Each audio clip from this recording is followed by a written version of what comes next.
Bam! Bam! My peoples, welcome to a brand new episode of Boxing for Dinner, where you get another healthy dosage of sweet science. This time it's not early in the morning. This time it's in the afternoon. It may be the evening for you, but we going in, my peoples. Y'all know that Box Center is no longer shadow banned. Um, a lot of people not used to me coming on in the evening, going live. So I don't know who's gonna show up. I don't know who's gonna say, "Yo, let me check out Jay Smith." But we here, man. We gotta talk this boxing. So salute to everybody tuning in. My boy Shaggy in the building. Side always showing love, always showing support in the building.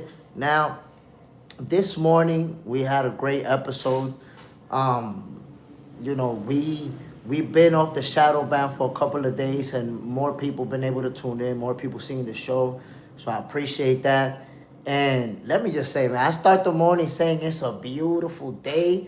It's still a beautiful day, my peoples. Right now, where I'm at here in the Dominican Republic, it's raining like crazy, but it don't matter. God gave us another day, and we all here, and we gotta talk about it. Now, let me say this, fellas.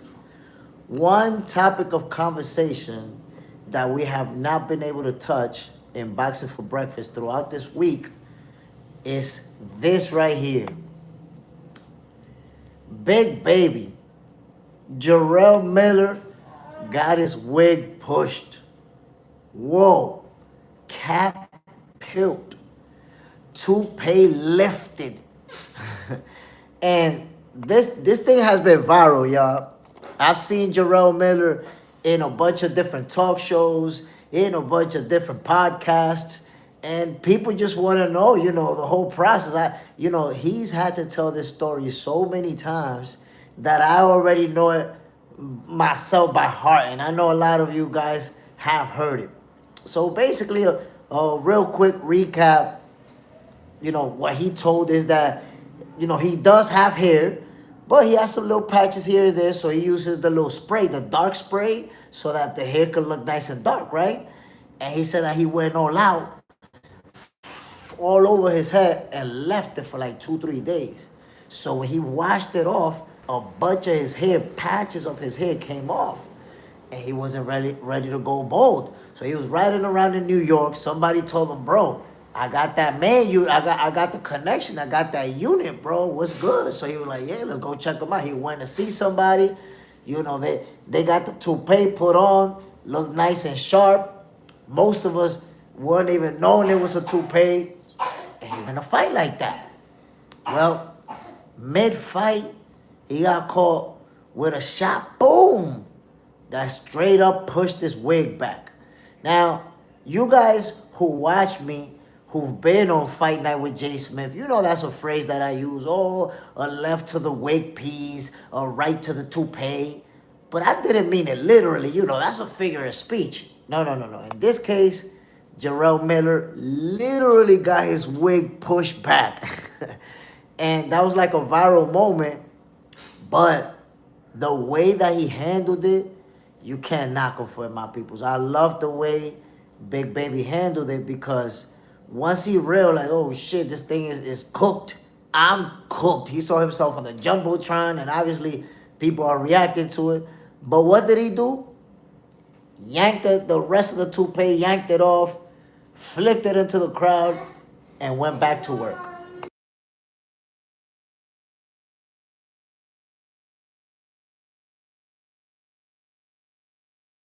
Flipped the toupee into the crowd. Now, here's the interesting part about that. Up until that point, he was getting his ass whooped. He was out there getting beat up, my peoples. And, the trainer told him, like, "Bro, get your ass whooped. You need to go to work." He started stepping up the pace, started doing his thing, and walked out of there with the W. JMO, he literally got his wig split. Bro, we never seen this. This is the first time that it ever happened. Somebody get their wig pushed live on TV and shit. But you gotta give Big Baby flowers, his credit for the way that he handled this. You got to give him his credit. And I'm going to tell you why. That could have been one of those embarrassing moments that make you lose focus, that make you, forget what you're supposed to be doing. And he could have took a nasty L. Could have took a nasty L. But no. Instead, he laughed it off, went to work, and walked out of there with the dub, my people. Because I'm telling you, it would have been more painful if he would have got his wig pushed and lost the fight. That would have been tough. But he walked out of there with the dub. And if you've been watching, Big Baby's been all over the place talking about his cap getting peeled. You've seen him in all type of podcasts and very popular shows. You've seen him on The Breakfast Club talking about it. So his popularity for this situation is actually up. His stock is up. So this could have been the type of moment that, he could have handled it like he's embarrassed, like he want to hide from the cameras. And in that case, people would have just been joking on him and that's it. But nah, he handled it like a champ. He laughing it up. He joking around. He showing people the wig pushed back. He's having a good time with it. And because of that, he's having a good time. You can see that he's on all of these shows. And I think he's going to be able to capitalize off of this, my peoples. If he decides to monetize this, which he's already monetizing it. You got to understand, he's already monetizing it. By him being on all these shows and showing his head like that, he's monetizing it. Don't get it twisted. But at this point, if Jerrell Miller wants, he could come out with the line of Big Baby toupees, Big Baby wigs. He can actually make a lot of money off of this thing. So, I'm going to be honest, man. I give salute to Big Baby, Jerrell Miller, for handling it the way he did. We never seen somebody get their wig pushed. Never seen somebody get their toupee lifted, they cap peeled. Now it happened, and it's not a figure of speech. It really happened. Side, he said there's bleach in his mom's shampoo. Side, that moment is immortal. That's it. That moment is going to live forever. But he handled it like a champ. It's a dub for him. That's a W for him all around. Because number one, we had a good time with it. He had a good time with it. He was able to laugh it off. But I'm telling you, he already monetized it. And I think he's going to be able to continue to make money off of it. Because people want to talk to him. He's all over the place talking about this thing. He told the story a million times. So, yo, congratulations on Big Baby, number one, for getting the W. Because that's the most important thing, right? When you go into a fight, the most important thing is that you walk out of there with the dub. And he was able to do that. And then congratulations for getting his wig pushed and being able to still, laugh it off, talk to everybody about it, show his dome piece around. Yo, you gotta give him his credit, man. You gotta give him his credit.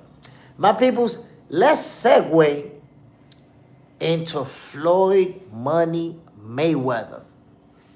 Y'all see what's going on with Floyd, right? Everybody knows he's suing Showtime for basically robbing him for $350 million. 350 mils. And it is alleged, Floyd is alleging, that they enabled or misappropriated funds or enabled Al Heyman to basically steal from him. Steven Espinosa robbing him blind.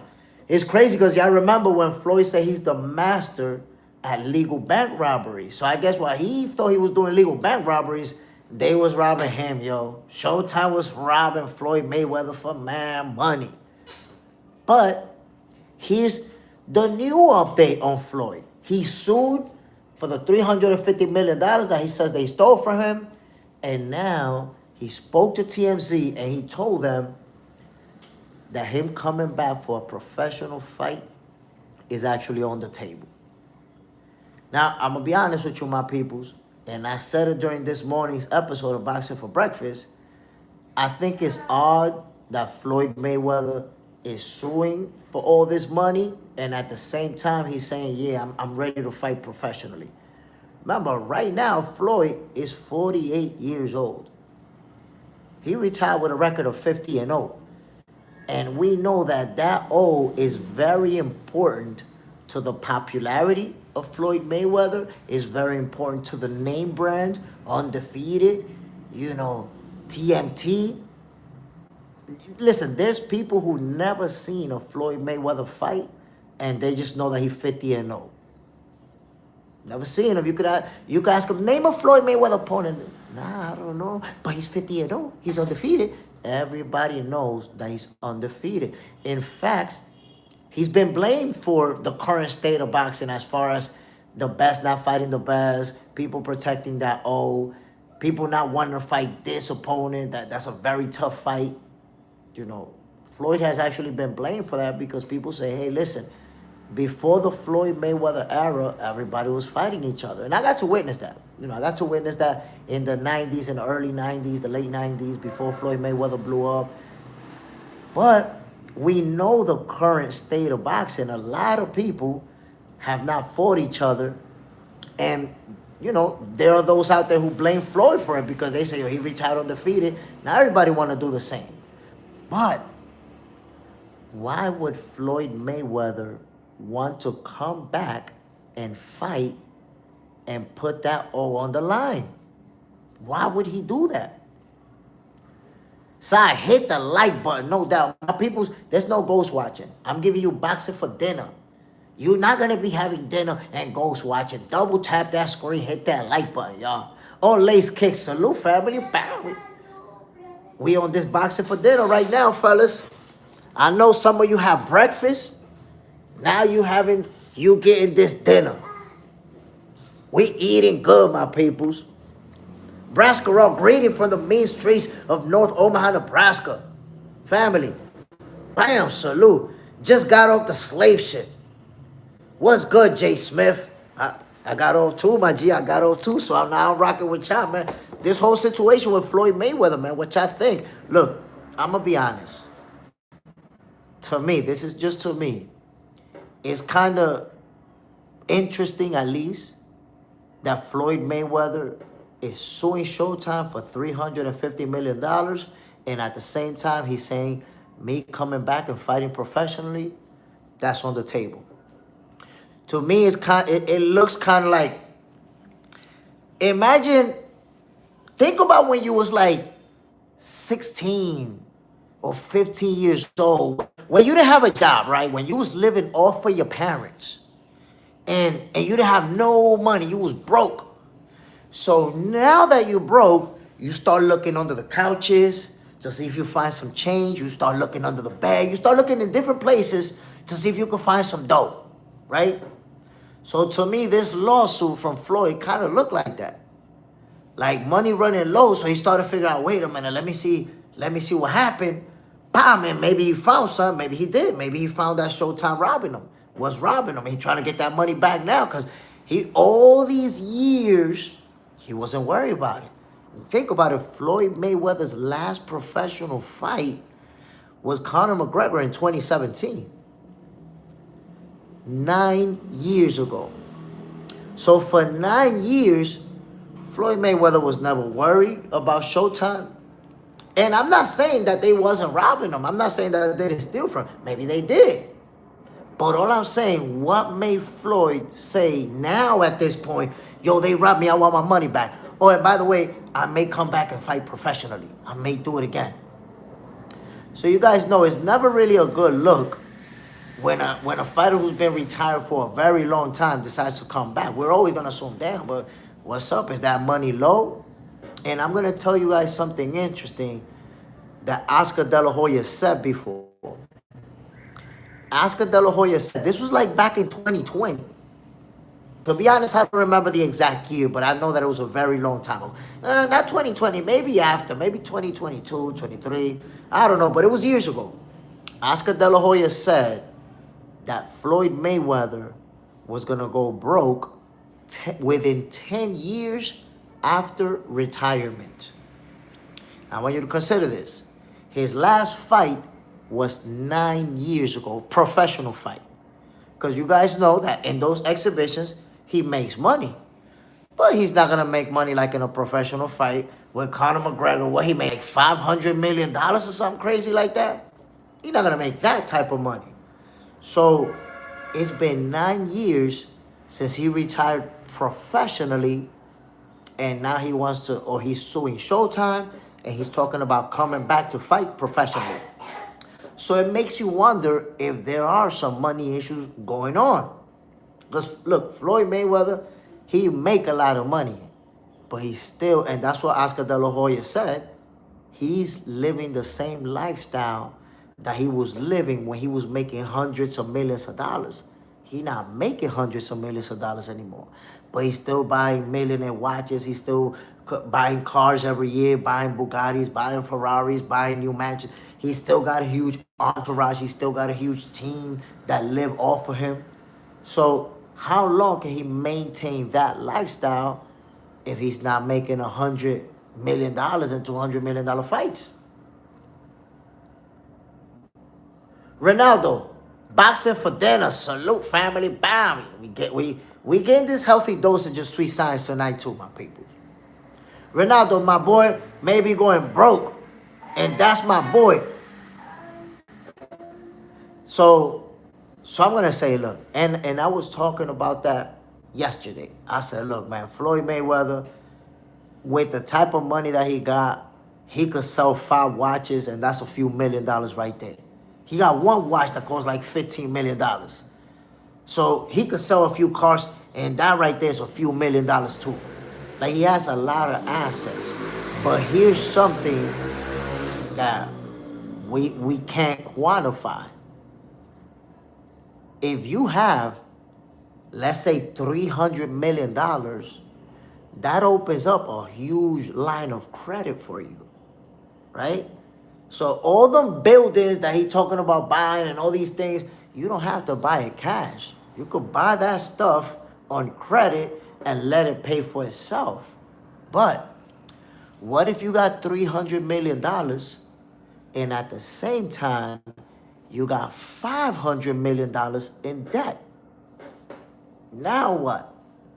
Now this whole notion that he got all these things that he could sell it to make money goes out the window, because if you owe more money than what you have, then ultimately they'll start seizing that shit from you. They will take. I've seen a lot of celebrities have their house taken, their cars taken, their jewelry taken, all type of shit, because they owed more than they had. Side, his current income can't accommodate his lifestyle. And that is exactly what Oscar De La Hoya said. Oscar De La Hoya said that he's making money.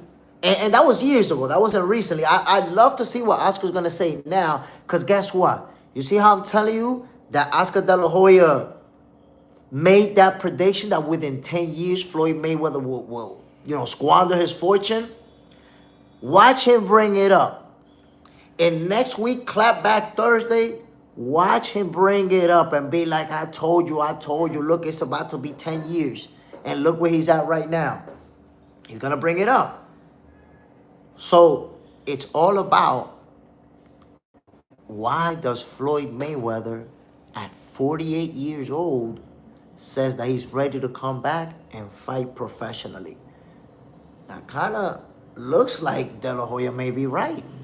You're going to put that O on the line at 48? Of course, listen, if Floyd Mayweather fight, people going to tune in. Floyd Mayweather is such a big star, such an icon. We're all going to tune in.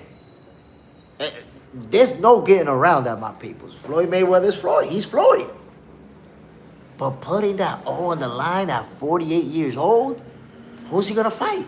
He can't fight one of these young lions and take a L. I'm thinking maybe Manny Pacquiao. Because you guys know Manny Pacquiao always wanted that rematch. And he fought recently. So I don't know. Maybe he fights Manny Pacquiao. I'm pretty sure if they fight, they'll make a lot of money. But something's not adding up. Unless income to outcome ratio don't add up. There you have it. And look, I've seen athletes who live a certain lifestyle, and as soon as they retire, that lifestyle change. They have 4 houses. They sell 3 of them right away. Boom. Put that money in the bank. They have some business. Boom. Sell that. and put up another business. They got 10 cars, put them sell 9. I don't need 10 cars. I got these 2 fire ones. Jewelry collection, gone. They start getting rid of stuff because now that they're not going to generate as much money, they don't want to have as many expenses as they do. But in the case of Floyd Mayweather, once he retired from boxing 9 years ago, he never slowed down. If you follow him on IG, if you follow him on social media, Floyd still be copping the millionaire watches. He's still flying in his private jet. He's still doing the same things that he was doing, only he's not fighting for $100 million anymore. He's not fighting for $100 million anymore. He got that club. People say that he didn't make good investments. No, that's not true. That club he got in Vegas, some people have told me that it don't be open like that, but it still generate money for him. But again, if you got a club that's generating, let's say, and I'm just throwing a number out there. Imagine that club in Vegas is generating $2 million for him a year. $2 million a year for Floyd, that ain't shit. $2 million a year, Floyd spent that much in a month. Floyd buy a few watches, a few cars, go on a shopping spree, flying around in his private jet. That's $2 million right there. Boom, gone. So, me and you, that Vegas club, that shit'll hold us down. Hold us down. But that's not gonna do it for Floyd. That's not enough. So can he generate enough money to maintain that lifestyle? As per Oscar De La Hoya, he wasn't going to. Oscar De La Hoya gave him 10 years to go broke after he retired from professional boxing. This is year number 9. And in year number 9, he's suing Showtime and talking about coming back to fight. So I don't know. It's looking like Oscar De La Hoya may have been spot on with his prediction. Shy guy, I guess it's true that Floyd owed them Arabs some money. So supposedly y'all remember when he was out there for a while, it looked like he was kidnapped. It look, I don't know. I can't remember who was that said, he can't leave. He's stuck over there. He can't leave because he owed them money. I don't know supposedly Floyd promised them that he was going to give him a fight. And then it didn't happen. He ended up never fighting, so they wasn't trying to let him leave. He was stuck out there for a minute, y'all. And if you remember, we don't have all the details of what really happened. But if you remember, when Floyd was out there, he would do little videos like from a room, like from a hotel. But it's almost like he wasn't free to go outside and just chill. And it's like he was always in that room like, nah, yo, I'm good. I'm over here. It's all good. But you really didn't see him going outside. So, I don't know. Honestly, I don't want to make nothing out of thin air with regards to what happened in Saudi Arabia. But I do think it's suspect that Floyd Mayweather's doing those 2 things at the same time. Number 1, suing Showtime for $350 million. And number 2, talking about coming back. Coming back? Come on, bro. Come on, my people. We don't want to see Floyd Mayweather go down sad, go down like that. Like, how often do you see a fighter who got a lot of money in their late 40s and decide, yeah, I'm going to come back. Fuck it, I want to come back. I want to fight. I don't know. That's suspicious activities. I hope whatever's going on with Floyd, he's going to be able to resolve it. I'm hearing that he got some tax situations too, like he may owe some taxes, and you know the IRS, you know how the IRS get down. They will lock you up for their money. So hopefully whatever situation Floyd Mayweather dealing with, hopefully he can get past it. If he does fight, we all gonna support it. If Floyd Mayweather step in the ring once again, we're gonna tune in. We're gonna watch. Now, I'm keeping it real with y'all. I wish that Floyd Mayweather, with the lifestyle that he lives, with the level of celebrity that he's been able to acquire, I wish he didn't have to fight.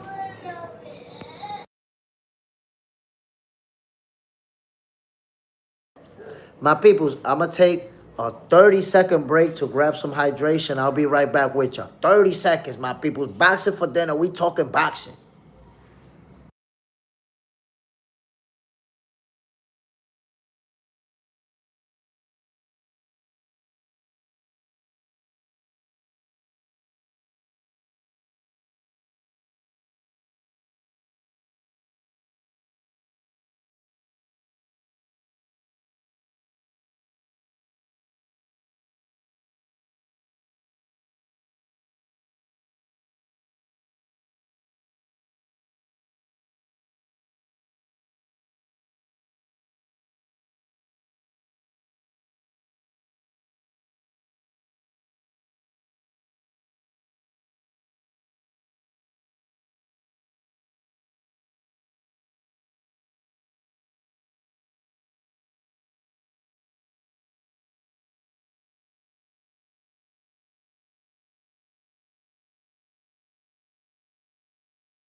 My peoples, we back in the building.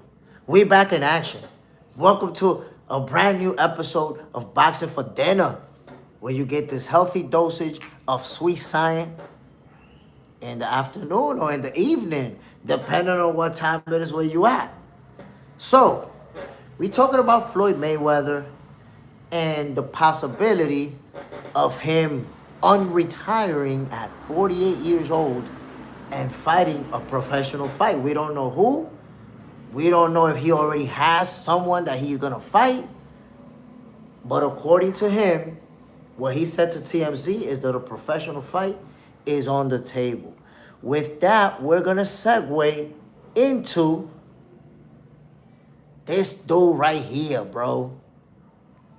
Terence Crawford.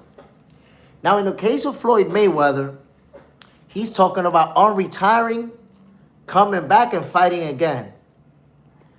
Terence Crawford is the opposite, my peoples. Terence Crawford is talking about not fighting for any amount of money that they try to offer him. He's taking that retirement serious.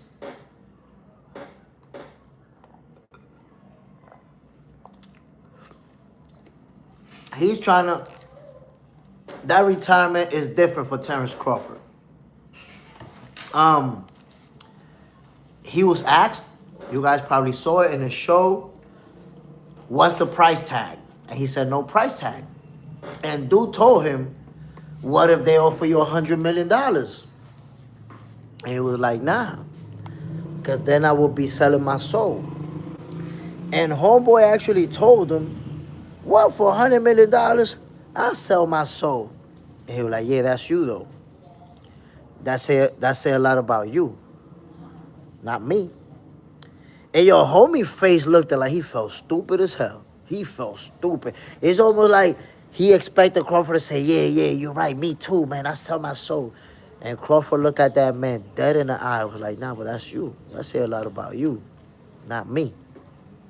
So what you seen from Terence Crawford is that he's not willing to do something he don't want to do for money. You got to respect that. You got to respect that, my people. We live in a day and age where everybody want to make the most money. Everybody want to have the most money. Everybody want to have the most cars and the most houses. And this guy, Terence Crawford, who got a lot of money, made over $100 million, if I'm not mistaken, with Canelo Alvarez, made a lot of money with Errol, made a lot of money with homie at 154. And even before that, because people don't understand this about Terence Crawford. Remember how that narrative has always followed him, that he didn't make money like that he didn't have money like that. They forget that Terence Crawford was making millions of dollars since he was with Top Rank. Y'all don't remember people was upset when he re-signed with Top Rank? He re-signed with them because they gave him millions of dollars guaranteed. So Terence Crawford been making millions of dollars per fight for years. And it's not just that he's making a shitload of money. He's not blowing his fortune. You don't see Terence Crawford with a collection of diamond chains and a collection of diamond watches.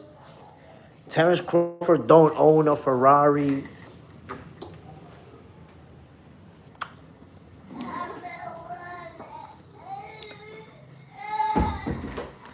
You know, he's not out there buying a bunch of things to say I'm the richest guy. He drives a truck, a pickup truck. That's like, I think 70 grand. Think about it. This guy could have 2 or 3 Bugattis if he wanted to. He drive a Denali. There you go. The Soto Hybrid. Crawford drive a Denali. He also have a pickup truck. I don't know what type of pickup truck it is. Is it a Yukon? No, not a Yukon. That's the Denali, but I think he got like a silver. I think he got a Silverado, if I'm not mistaken. So he has vehicles. He has some vehicles, but he don't own a Bugatti. That's a few $1,000,000. Terence Crawford, if he wanted to, he could have a red, a blue, a yellow, a purple Bugatti. He don't have 4 or 5 Lamborghinis. He don't even have one Lamborghini. He could afford to have them. Terence Crawford could afford to have 5 diamond chains around his neck and big, huge diamond earrings. You don't really see that like that. Why? Because he's not out there blowing his fortune. Not only that, if you follow him on social media, you see that he has invested a lot in properties that he flips. You've seen him going properties where he bought the property and they breaking down the walls to get it fixed up and selling it, flipping. So he's been investing his money wisely, but also not blowing his fortune. He's taking care of his family. He got 6 kids, is it? 6, 7 kids. Taking care of his kids, taking care of his kid baby moms, his, I don't know, the relationship, I don't really know how to label it because they're not married, they live together. His partner, right? Terence Crawford been real smart with his money, my people. So now, when he says, I'm retired, nobody can force him to come back. Nobody can force him. Nobody can say, oh, yo, you about to go broke. You better come back, son, or you're going to be cooked. He don't have to. Why? Because he's generating more money than what he's spending. Side, he don't live outside his means. But been getting some flack for having a child with a different woman. People need to mind their business. I mean, that's something I don't even pay mind to. That's something I don't even pay mind to. You know, to me, that's irrelevant. DeSoto Hybrid, you're right. Never see him any chains on. Maybe a rollie on, but nothing crazy. But that's what I'm trying to tell you, you know. He got millions of dollars, so he's going to have some nice things. But you're not going to see Terence Crawford pulling out a suitcase with 50 watches, all of them iced out and crystals and all this other. Nah, he got a few nice watches, of course. He got to. You know, he got an image to uphold. But Floyd Mayweather, you have to understand, he living on a different level. When you're talking about a private jet, when you talk about a Bugatti collection, each one of those cars millions of dollars, Ferraris, Lamborghinis. He got in one mansion, he got a collection of all black cars. Then in another mansion, he got a collection of all white cars. Then he got a collection of the Ferraris. Come on, my peoples, it's different. So, and this is what Oscar De La Hoya said 9 years. He didn't say it 9 years ago. I think he said it like 5 years ago, something like that. I can't remember. I'm going to look it up. But Oscar De La Hoya said that Floyd Mayweather was going to go broke within 10 years from retirement. Well, guess what? It's 9 years right now since he fought Conor McGregor. That was in 2017. So 9 years after fighting Conor McGregor, now Floyd Mayweather suing Showtime for $350 million, and he's talking about possibly coming back and unretiring. Now, think about this, because I'm not saying that Showtime didn't rob him. Maybe they did rob him. But how come for all these 9 years, he never went after Showtime? Why now? So you see, when you running low on money, you do different things. Even in your own house, you low on money, you be looking under the couches for that money that you drop and you left it there. You in your car looking for that money that you drop under the seat and shit.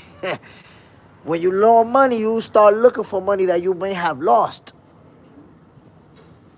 So now with Floyd Mayweather talking about, I'm suing y'all, y'all stole money from me 9 years later, how he started looking for that money now? Why he wasn't looking for it before?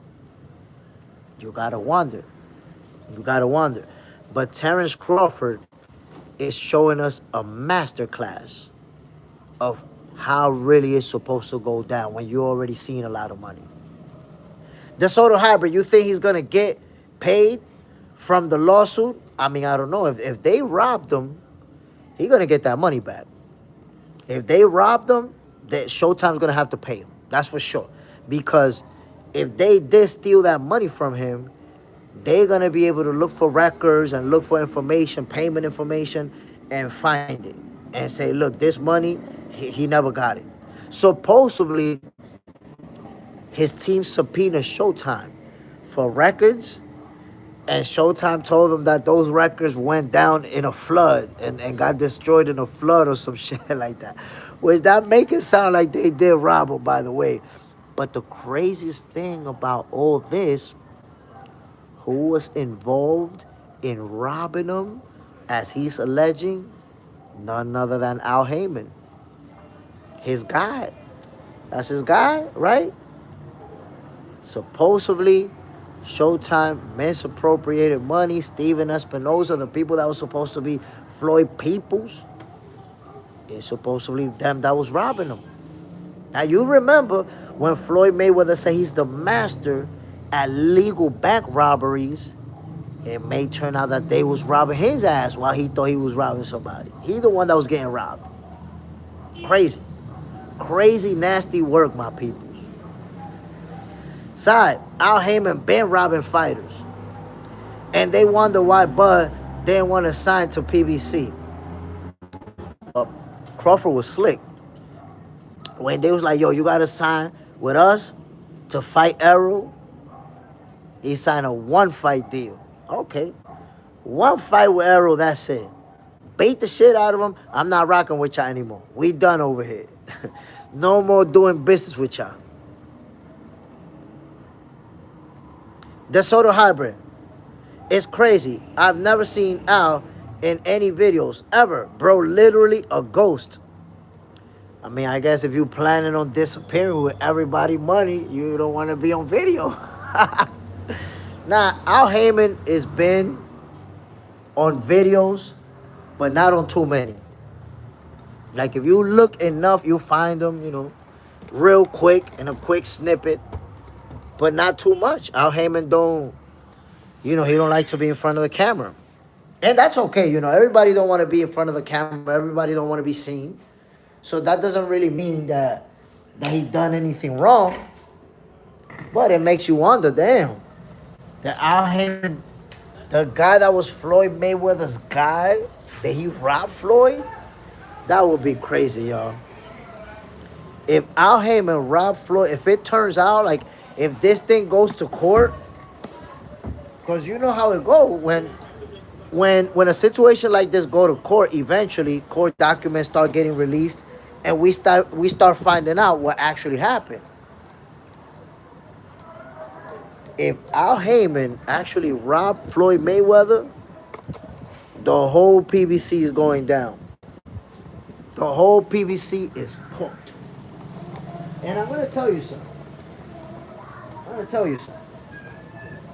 I've been said a long time ago that PBC was going downhill.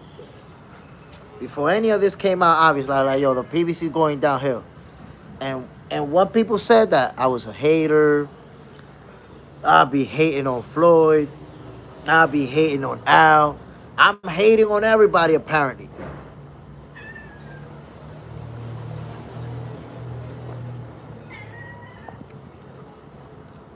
But I saw this shit coming a long time ago. And I'm going to tell you why.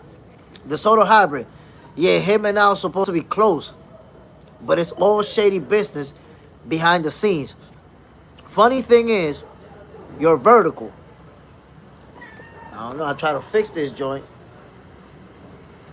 The funny thing is, and 50 Cent spoke about it.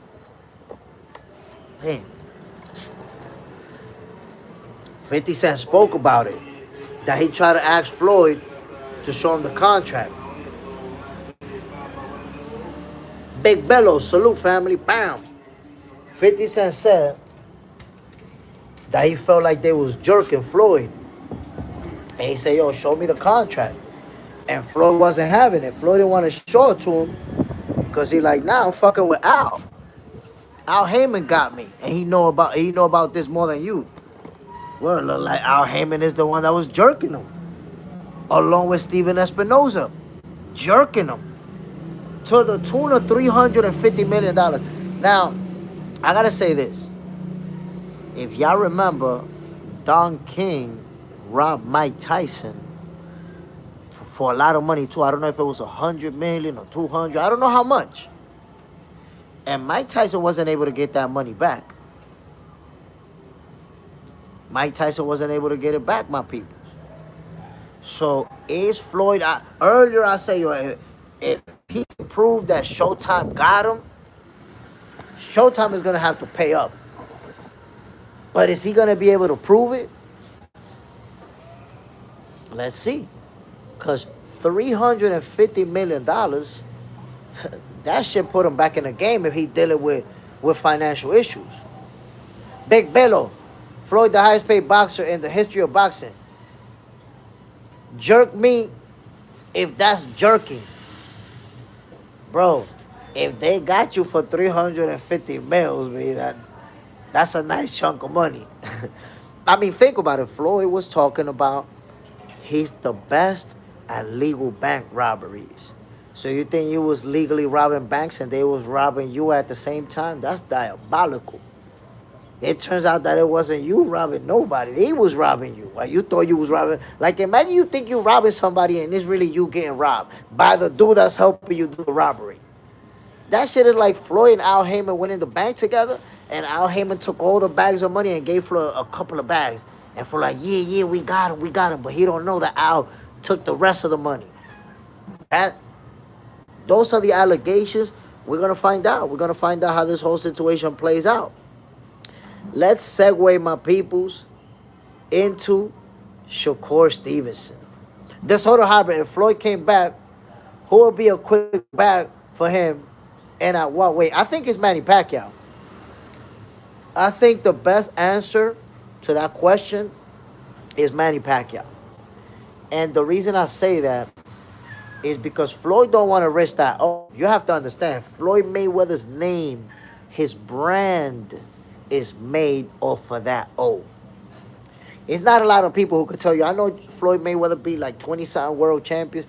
It's not a lot of people that could tell you the exact number of champions that he beat. It's not a lot of people that could tell you, all the names of all the champions he beat. But everybody know about that 50-0. Even people who don't watch Floyd Mayweather, who don't really know boxing like that, they know about that 50-0. That name brand is made off of that O. So I can't see Floyd Mayweather coming back and facing a young lion who could take that O from him. And in my opinion, the right thing to do is also to fight somebody that's right around your same age. Manny Pacquiao would be perfect for that. Manny Pacquiao's a big star, right? If him and Pacquiao fight, we're all going to watch. We're going to tune in. And he's going to make a lot of money. So is Pac-Man. So I think that fight makes sense. John Parham, salute family, boxing for dinner. Boxing for dinner, my brother, since the shadow ban has been lifted from thee. We're going to be getting this boxing for dinner every once in a while. And, with all these situations that's going around, we had to talk about it. Because let me just say, this whole week almost finished. And we hadn't even talked about Big Baby getting his wig pushed, wig peeled, toupee lifted. It happens. We never seen it happen, but it did happen this time around. And I got to tell you, my peoples, and I was saying this earlier, I love the fact that Big Baby handled it, with a smile. Took off the toupee, threw it into the crowd, laughing. He's been all over the place. People want to talk to him about getting his wig pushed, bro. If you seen Fight Night with Jay Smith, then you know that that's a phrase that I use. Oh, a shot to the wig piece. Oh, right to the toupee. But goddamn, bro, I never expected somebody to get their wig pushed for real. Like, this is not a figure of speech. It really did happen. My peoples, I want to segue into Shakur Stevenson, and I'm going to tell you why. Shakur Stevenson, after this win versus Teofimo Lopez, his stocks skyrocketed. Stocks is up, my people. The price is up. You have to understand. There's even a lot of doubters, a lot of Shakur Stevenson haters who jumped on the bandwagon already, who understand what the hell's going on out here. Shakur Stevenson got a monster win over Teofimo Lopez. And because of that, the stocks is up. Now, you know what's an indicator that the stock is up like crazy? Mike Holmes, that wasn't splitting the wig. That was a scalping. You're wrong for that. You're wrong for that. So, you want to know what's an indicator? What's an indicator that Shakur Stevenson, his stock is way, way up right now? Check this out.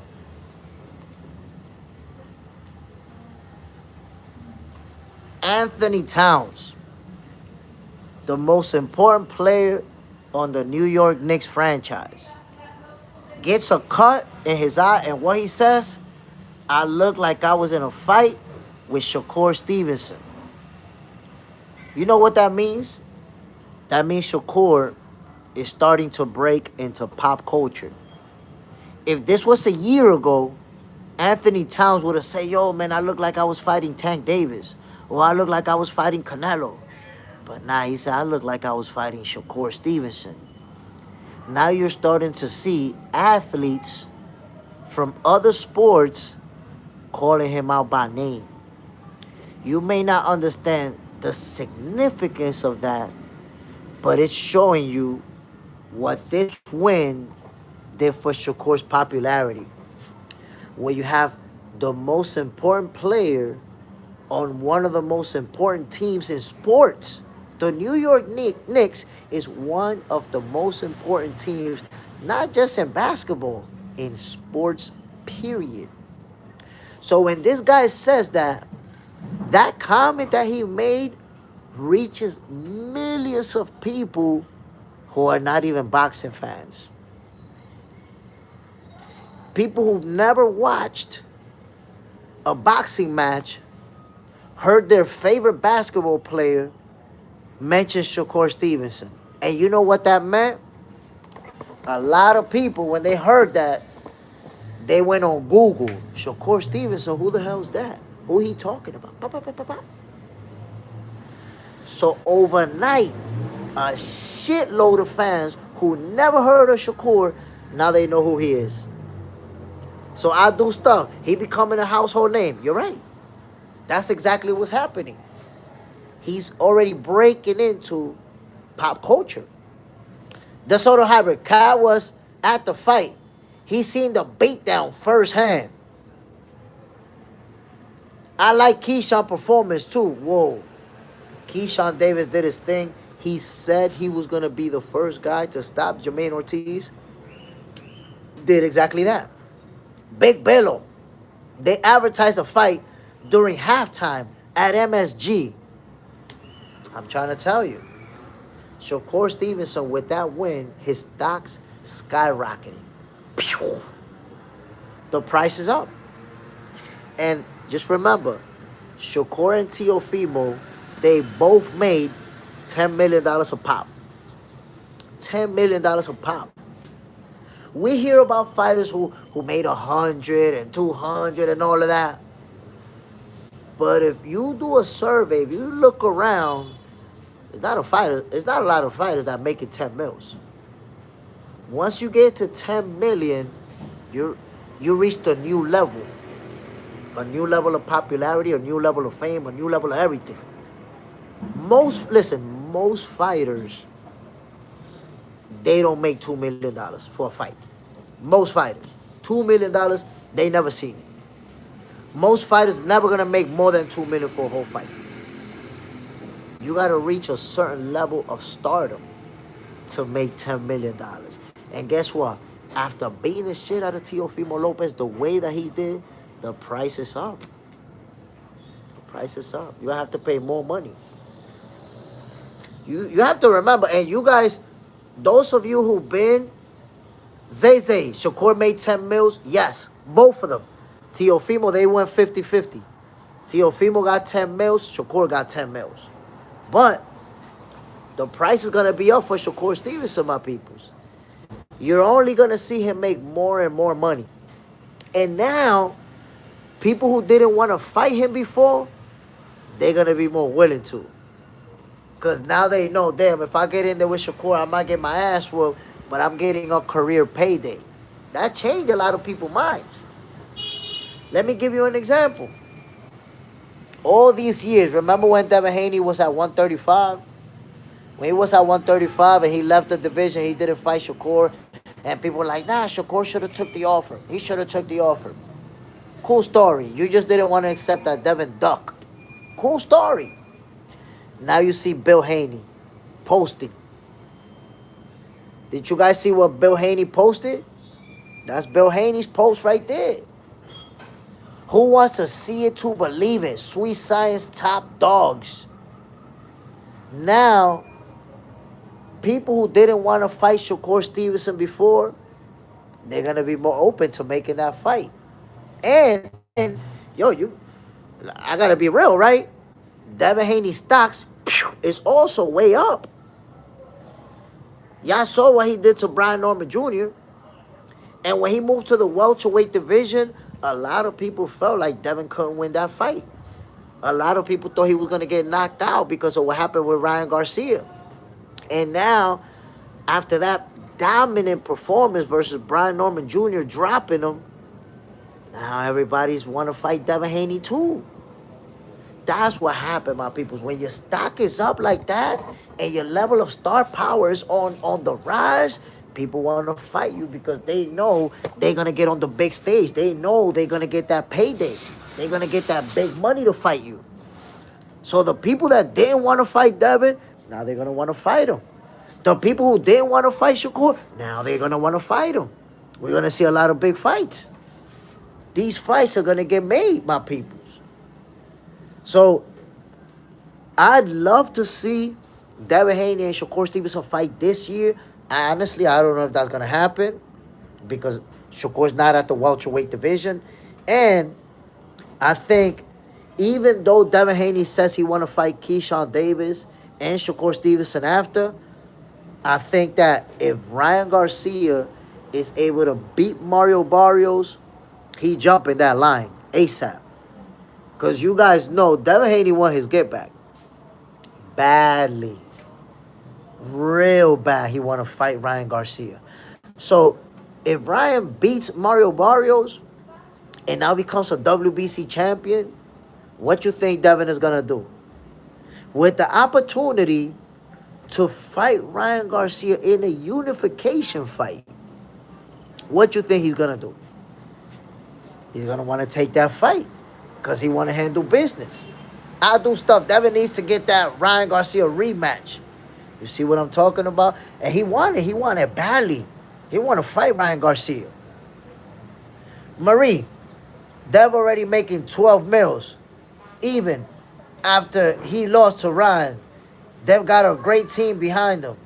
But Dev versus Shakur, that will be a superstar match. Of course, Devin Haney and Shakur Stevenson is being set up to be the biggest fight in boxing. Biggest fight in boxing. This is going to be like, see Floyd Mayweather, Manny Pacquiao, this is going to be one of those. Biggest fight in boxing. The only difference is that Floyd and Manny, they waited too long. Neither one of them was in their prime when they fought each other. Shakur and Dev, we're going to get that fight when they both in their prime. I really believe that. Of course, like I told you, Ryan Garcia, I think he's the biggest priority for Devin Haney because of what happened. You know, you could erase that O from the record, which they did, but you can't erase that beating from our minds. We all remember how that fight played out. We all remember Devin Haney rolling around the canvas like 3 times, 4 times, whatever amount of time it was. Getting dropped, getting stumbled. At another fight, face all swole up, jaw looking like the Ninja Turtles. We all saw it. He want to get his get back. He want to show the world that he's better than Ryan Garcia. Rosa Andre, stocks are up now. Yo, Devin Haney, Shakur Stevenson, the stocks is like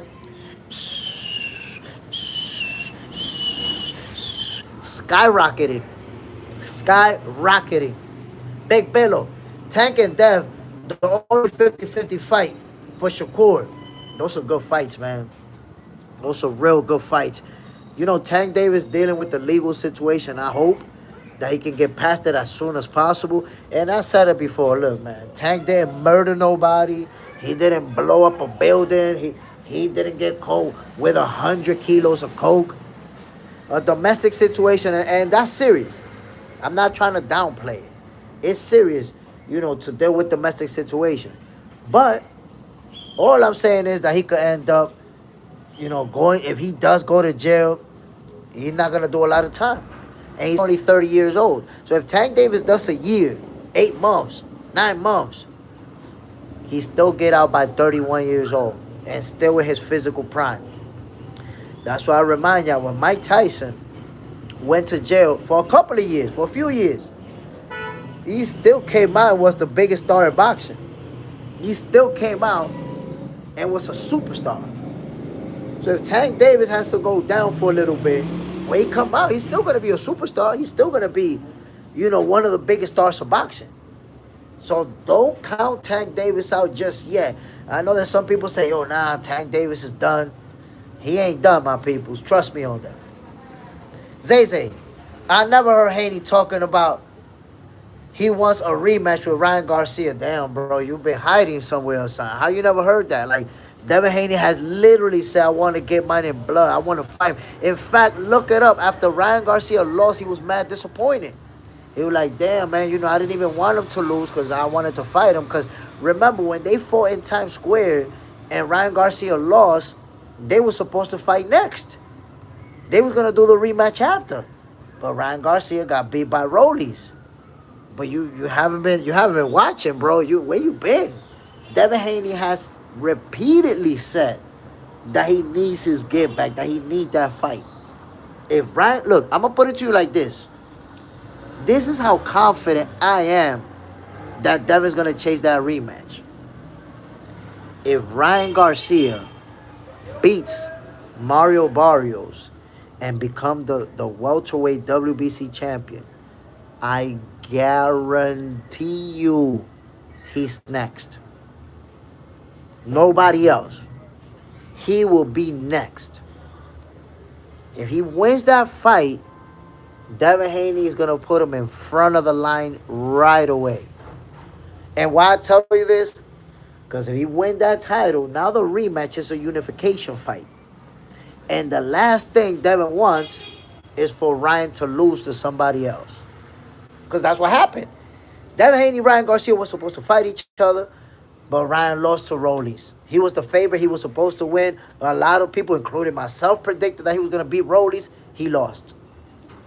So that's it. You can't do a rematch with a guy coming off of a loss. That's why it didn't happen.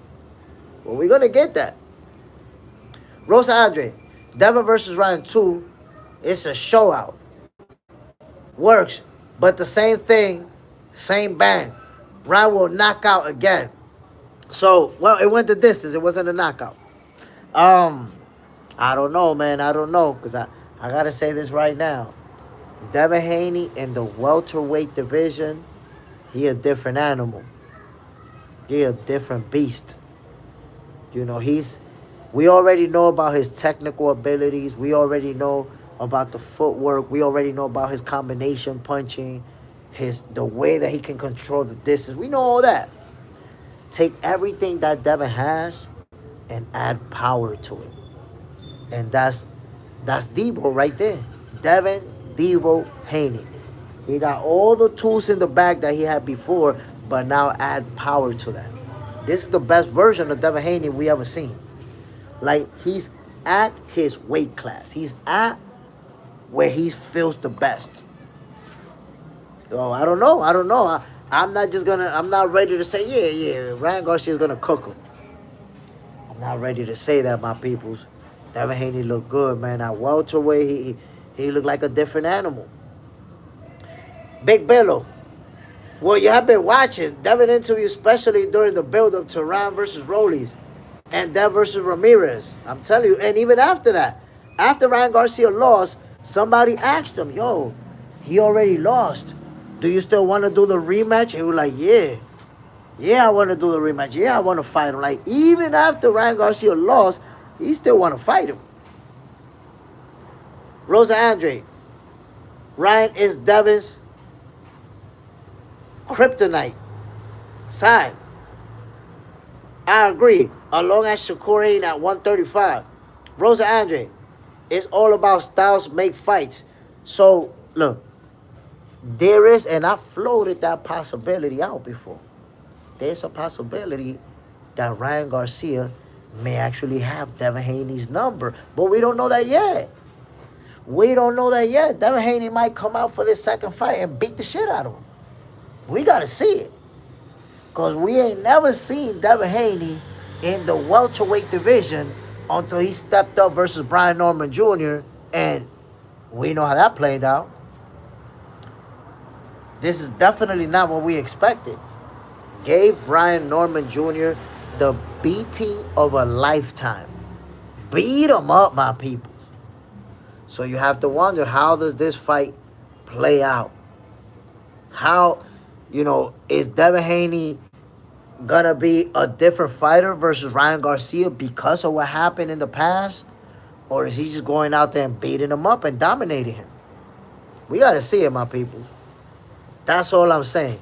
We ain't never seen Devo Dev. Ryan Garcia didn't fight Devo Dev. And I gotta remind you something, Marie. It's not just that Ryan Garcia popped dirty for that fight, but you gotta remember, he showed up 3 pounds overweight. That makes a difference. Showed up overweight and tested positive. What happens if they both make weight? Both of them make weight and they both clean. We don't know that. Whoa, Big Billo with the super chat vibes. Salute, my brother. Appreciate you. What you got for me? Floyd versus Zab is the hypest fight I've been to. Dev versus Core will have the same atmosphere. Can't wait for that super fight. Oh, shit, you got to see Floyd versus Zab live? Woo! Yo, y'all know that Floyd put a glove down. Ooh. He officially got knocked down, and Zab didn't get credit for that knockdown. But that's a knockdown. Floyd put his floor on the canvas. Side, did we forget John Parham? Big, one of my favorite fights. That was such an anticipated fight because, man, a lot of people don't understand how good, how great of a fighter Zab Judah was, which is why he accomplished so much. Look at all the titles that he won in multiple divisions, unified titles. Became undisputed, by the way. People do not give Zab Judah the respect that he deserves. And that was a tough fight. Tough fight. In fact, I remember at one point they asked Zab, like, yo, what's up? Why you didn't get that rematch with Floyd? He was like, yo, he wasn't having it. He wasn't having it. He was not trying to give me no damn rematch. And Floyd gave a few people a rematch. But there's a couple of people that he wasn't having it. He didn't want to give De La Hoya a rematch. In fact, he retired for a year and came back right after that rematch clause expired. But Zab Judah, my peoples, I see John Parham, you say one of your favorite fighters. That's one of my favorite fighters, too. I got the opportunity to meet Zab Judah. I used to, for those of you who don't know, when I was an amateur boxer, I trained in Gleason's gym. And guess what? I trained in Gleason's gym when it was in Brooklyn. I'm talking about 98. I used to see Zab Judah every single day. Franchise in the building. Salute, family. Bam. I met Zab Judah when he was like 16 and 0 around there.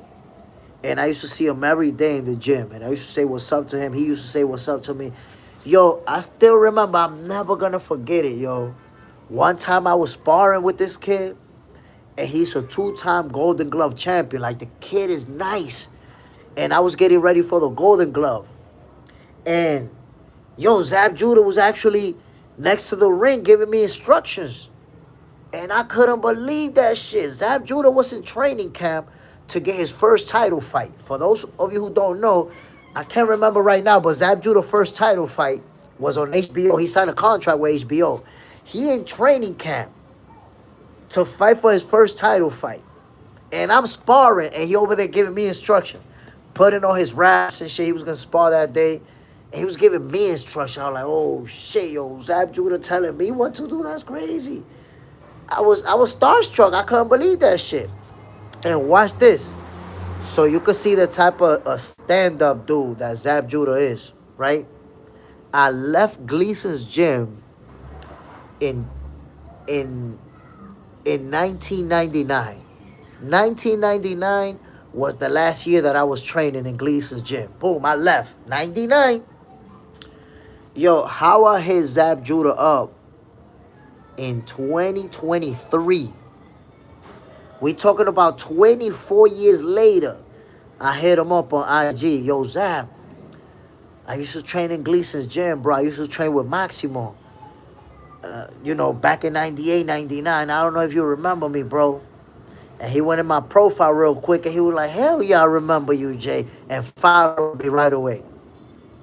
And, yo, Zab is such a cool dude. When I had, like 100 subscribers on YouTube. I don't think not even 100.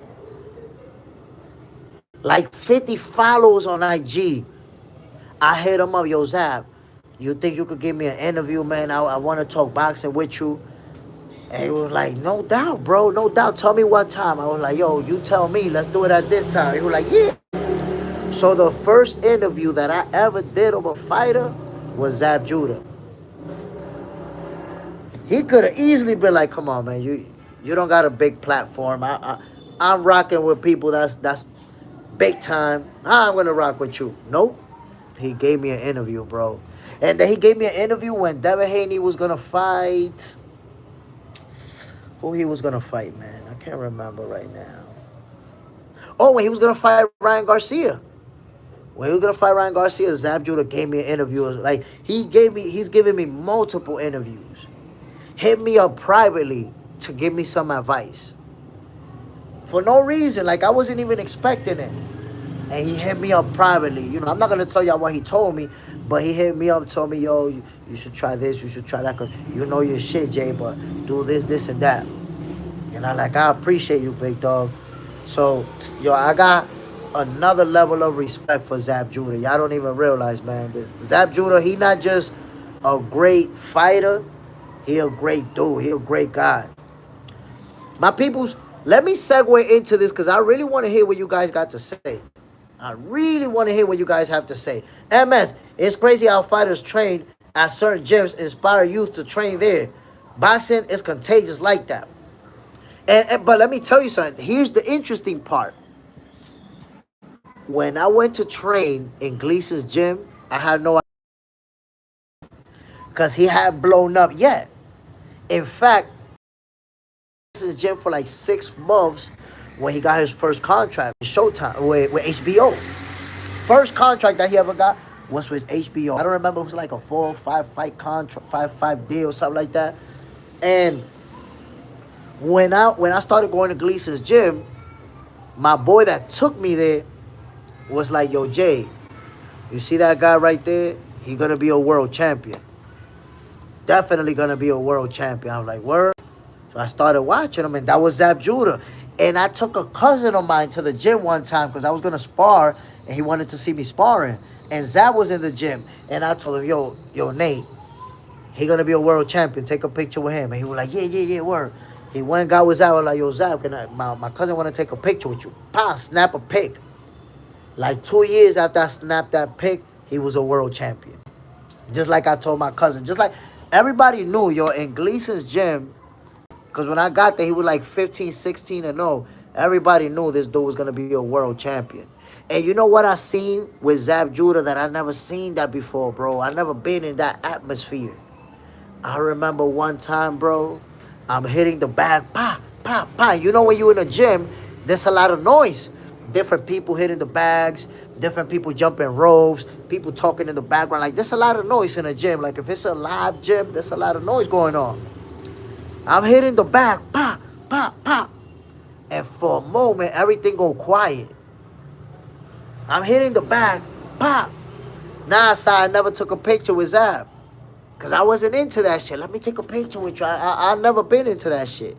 I took a picture of my cousin with Zab. Funny enough. But check this out. I'm hitting the bag, right? Pow, pow, pow. All the noise in the gym. And all of a sudden, the noise stopped. All of a sudden, it wasn't loud anymore. I'm like, what the fuck? I stopped myself. Like, what the fuck?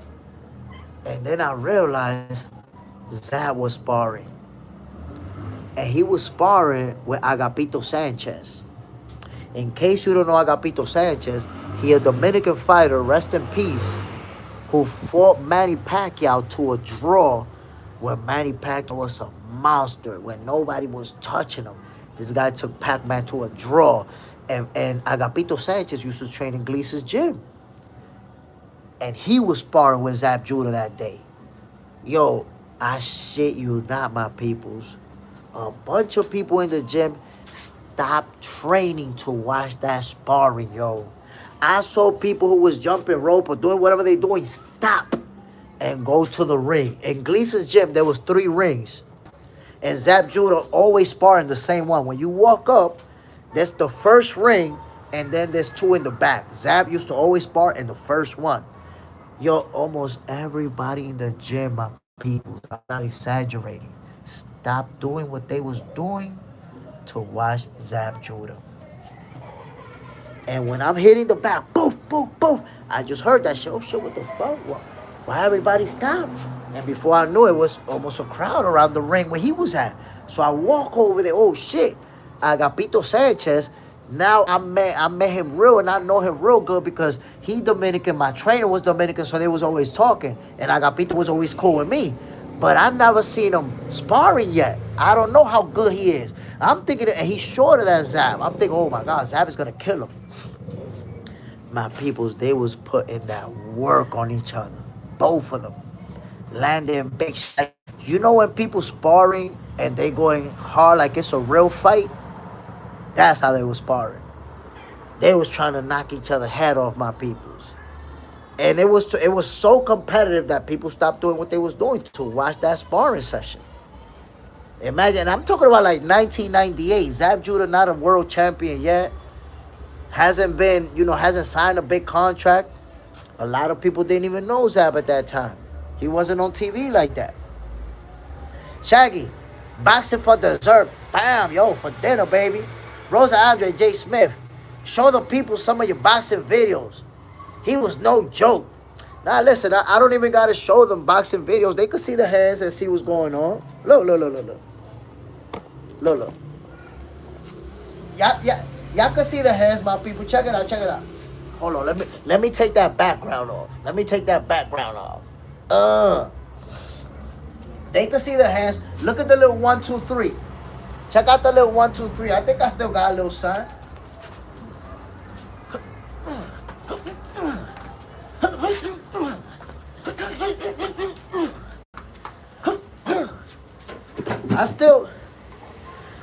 I still could let him go.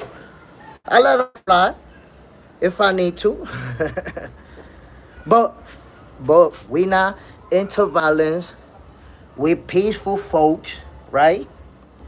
But if I need to let him fly, I do that. Ray Gordo, right jab from Zab. Yeah, yo. G-Dep, right jab like Zab Judah. And listen. Zab used to do something, and he did it in the gym, and I seen him do it in a real fight. And I'm going to show you what he used to do. Y'all know that he a lefty, right? But Zab had the ability to turn righty, to turn orthodox. He just didn't do it often, but he had the skills to do it, right? Yo, I seen him do it in the gym on somebody. Yo, hurt him bad. Like, the sparring session finished when he did that shit. He like this, right? And dude went in, like, closing the gap. Yo, Zab jabbed him, and then he switched to southpaw. But he did the switch so fast, bang!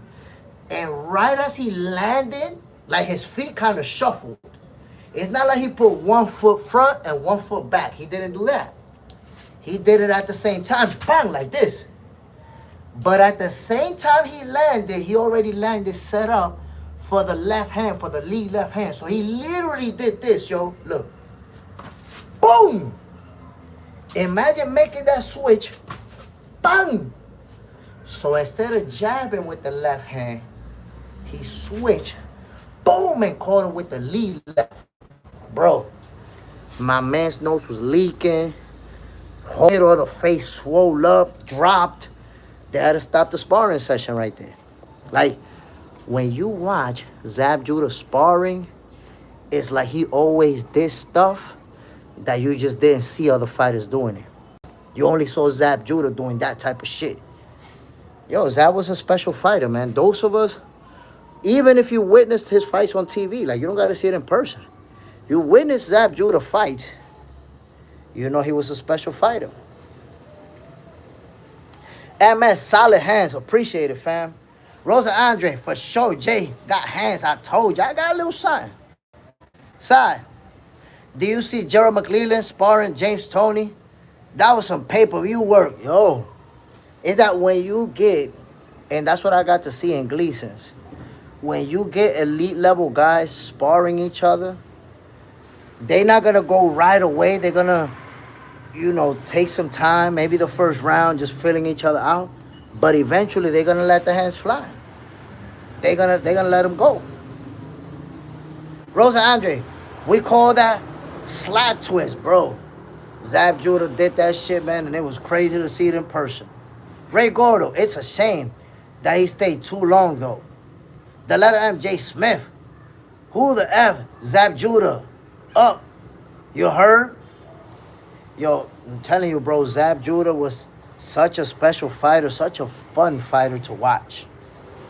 My peoples, I wanted to talk about this. I got this image in the background because, let me segue into this real quick.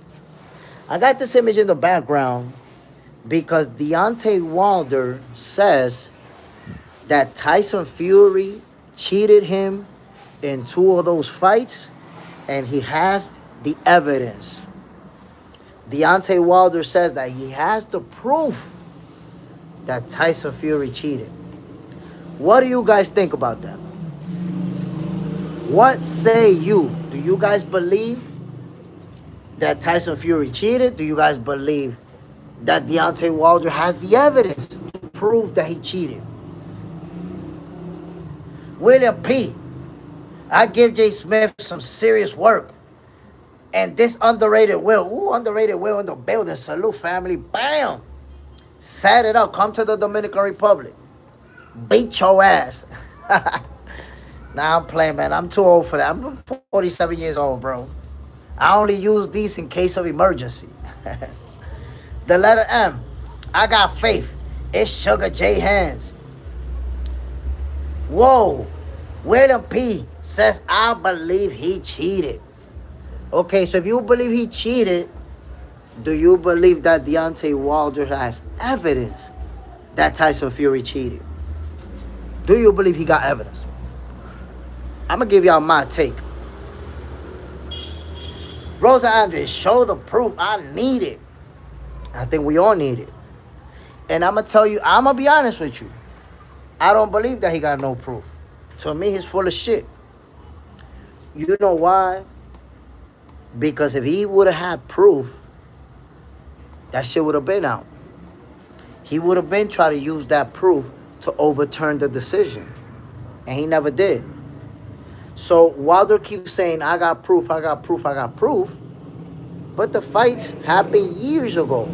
And after years, you've never produced a shred of evidence. That don't look like you got proof. That look like you lying, like you cap. And you know what else makes it look like he lying? Did you guys see Deontay Wilder mad as hell with this dude right here? You guys see him lashing out with this guy? I want you to think about it. Deontay Wilder was mad as hell with this dude. The letter M. Wilder said he got evidence, artifacts, people on and on. Yeah, that was crazy. That was crazy. He got artifacts and people. Like, That didn't even make no sense. I think that's why he got so mad with this dude, with the old guy. Because he like, damn, this guy going to catch me tripping, catch me lying. Fuck out of here. You ain't going to make me lie in front of a camera and put me on the spot. Because, and here's what I don't understand, right? Deontay Wilder went on a show where he said that he had proof, evidence, and so on and so forth, right? So here's the deal. When he went on this guy's show, this dude, who's from the UK, possibly a Fury fan, says, you say you got evidence. You say that he cheated. What do you got? He tried to press him on whatever evidence he talking about, because those are serious allegations. And what did Wilder do? He went into a rant. Oh, you don't know what black men go through. Black men going through this, and we black men going through, and you can never understand. Yo, when he started going into that rant, I was like, nah, this motherfucker full of shit. He full of shit. He capping. What the hell does a black man got to do with the fact that you saying you got proof, you got evidence, and this guy's questioning you about that evidence? Like, he's asking you a legitimate question. He not trying to shit on you. He not trying to say that you lying. He not trying to say nothing bad. He not saying nothing racist. He just saying you went on a show. You say you got evidence. Well, where is it at? Where's that evidence at? Yo, Wilder was wilding out. Why are you so upset when somebody just asking you about the evidence that you say you have on a different show? Now this guy's like, yo, I want to know what's up. Let me know. So this guy did absolutely nothing wrong or said nothing absolutely that should lead to Deontay Wilder getting mad as hell, cursing him out, getting up and walking away. Why are you so mad when pressed about the evidence that you say you got? It sounds like you don't got shit. It sounds like you don't got no evidence. John Parham, just making sure you didn't accidentally get blocked, G. Shaggy, I got evidence. He got beat up. Check the tape. You see, we got that evidence. We got the evidence that he got beat up, but we waiting for the evidence that he got cheated. And then Wilder's going to say, oh, nah, because I'm going to produce the evidence in a documentary. That shit sounds like so much fucking cap. Like, basically what you telling me is, I don't got no evidence, but I'm going to milk this shit to the fullest. I'm going to do a documentary, and since you want to see the evidence, you're going to watch it. And we're all going to watch that documentary and be like, yo, but we didn't see no evidence. What the fuck? Well, we gave him the view that he going to have the evidence that we watched. That's the evidence that he looking for. He going to make us watch that shit. Because when he dropped that documentary, we all going to watch. Most of us going to want to watch it, right? But I'm not expecting to see no evidence. I'm already expecting that the evidence is going to be some guy talking. Nah, you know, I saw him. I was in the corner in the locker room, and I saw in the glove something. It was just something different. And the evidence is going to be stupid as hell. It ain't going to be no actual evidence. And I'm going to tell you this, guys, and I said it this morning, and I'm saying it from personal experience. I want you to think about this. I only have one professional fight. One. That's it. I fought in a small venue. And when I was getting my hand wraps put on, my gloves put on, there was somebody there from the other team the whole time staring at the whole process. The hand wraps, from the moment they started putting on the hand wraps to the moment they laced on both of the gloves, this dude was just standing there watching the whole thing. And now once I was ready, both of my hands, I started, hitting the pads, warming up, he left. So if me, a guy making his pro debut at 44 years old, I got somebody staring at me while I'm getting my shit ready, you telling me that Deontay Wilder's team was right there and none of them caught Tyson Fury doing anything before the fight, that he cheated. And the thing is, he only cheated in the 2 fights that he beat him up. The 2 fights that he beat him up, he cheated. So you're telling me, because you guys remember, after Tyson Fury beat him the first time, Wilder said he cheated. He said he cheated after the first fight. So after he cheated the first fight, you telling me that he cheated again, and none of y'all was able to catch nothing. Not only he cheated, your coach spiked your water, your suit was too heavy and it wore down your legs, your dog ate your homework and you couldn't train because you was looking for that document.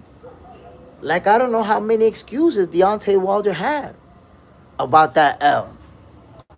And all these years later, he's been saving the evidence that he has. He don't want to show it to us. He don't want to tell us about it. We just got to take his word for it. We just got to believe that he has the evidence that he's been talking about. But if you ask him, yo, what's up with the evidence? He might get mad as hell. Mad as hell when you question him about it. So ultimately, my peoples, and that's my opinion, there ain't no such evidence. There ain't no evidence, my people. We all gonna watch. We all gonna watch that documentary, and we all gonna be left waiting like, yo, where the fuck was the evidence? I watched the whole documentary, and we didn't see nothing. That's the way that shit is gonna play out. Don't expect, I'm telling you, my peoples, I'm Jay Stradamus, I'm the human algorithm. Don't expect to see no evidence in that documentary. We're going to watch it. It's Deontay Wilder. But you telling me that you holding on to evidence so that you could drop it in your documentary? That shit sound like you just trying to make us watch that shit. That's about it right there. The evidence is going to be some stupid ass shit like, yo, nah, because he just hit different and those punches felt different. That's the evidence, you see. They felt different when he hit me. It's going to be some goofy ass evidence like that. Zay, Wilder and Fury was one of the best heavyweight fights of all time. No, that trilogy. That whole trilogy was crazy. That whole trilogy, not just one of the fights, all of them. They all had like epic moments. And I'm going to tell you guys like this. Tyson Fury should have been 3-0 versus Deontay Wilder. Because if you think about that fight, that first fight, that was a draw. I know Deontay Wilder dropped Fury. But if you think about the way the fight was playing out before he dropped him, yo, Fury was cooking him. Fury was cooking him throughout the fight. And then he dropped him late. And they gave it a draw. Nah, I saw Fury winning that fight. That's how I saw it. IQ. Bianor, golly, bro, it's hard to read your name. IQ. Tyson cheated. But where's the proof? Where is the proof that he cheated? It doesn't exist. We're going to watch that documentary looking for evidence, and there ain't going to be no evidence. That evidence would have been produced a long time ago. Deontay Wilder would have used that evidence to try to overturn the decision. You telling me you got beat twice, and after getting beat twice, you don't pull out no evidence, and now you're saving the evidence for a documentary? That don't make no sense. That don't make no sense at all. I don't see it happening. We're never gonna see anything to prove that Tyson Fury cheated. We'll never see it. It's gonna be hearsay. You know, some people. So I could tell you, IQ, the reason you feel like he cheated is because you was rooting for Deontay Wilder. You wanted Deontay Wilder to win. When he got his ass beat, you want to believe that he got cheated. IQ, it was. Deontay Wilder kept quiet for money. Nah, bro, who told you that? Who lied to you like that? Tell me who told you that so I could call him a liar. Who told you that they gave Deontay Wilder money to keep quiet? Tell me who told you that. I'm going to call him a liar right now, right here on this live. They lied to you, bro. They lied to you, bro. Zay, Wilder dropped Fury 4 times in total. IQ, fella, it has been proven already. Bro, if, like, I don't know how to respond to that. How could you say that it has been proven? And Wilder's still talking about that he got the evidence. What proof are you talking about, bro? It was maybe proven to you because that's what you wanted to believe all along. I get that. But no, it hasn't been proven, bro. It has not been proven. You don't realize it, but you sound delusional, my guy, talking about it has been proven.